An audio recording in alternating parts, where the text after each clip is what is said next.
Uwi na sana kami kaso may humabol. Si Sir Eli, hindi magpapahuli. Binili yung ating Mirage. So, meron tayo dito kasing Mirage na hatchback, manual, GLS, top of the line loaded. Sabi ko, sir, top of the line. Biling ko na. Binili. So, pauwi na sana tayo eh. Pero ito, review natin para alam ni sir, meron silang onting insight doon sa unit na bibili niya. 2017 na new look, boy. Ganda. Pogi, oh. Actually, ito, wala tong kagas-gas-gas-gas. Makapal gulong. All stock. Tapos, naka-body kits lang to. Ganda, no? Pwede. O, pasok, di ba? O, pasok tayo sa loob.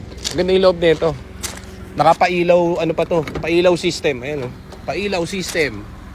Plastic pa, boy. May bago. Sir Eli, winner ka rito. 72 lang tinakbo, untampered. In-OBD namin to and everything. Wala tong kahit anong error. Naka-matting na siya. Tapos, naka-Android head unit na. Wala tong ka-issue-issue. Ganda.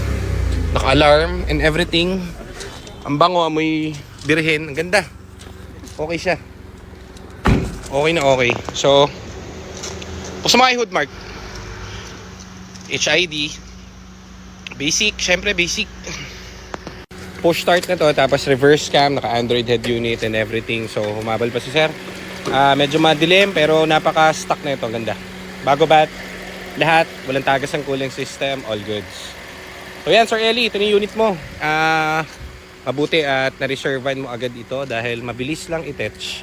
So tara, uwi na tayo at bukas papaklining na natin to. Kuya Edwin, ko na bahala rito bukas. Okay, sige. Tapos PPMS na rin ni Joseph yan bukas. Ayun, oh. Okay, so Sir Eli, see you. Thank you.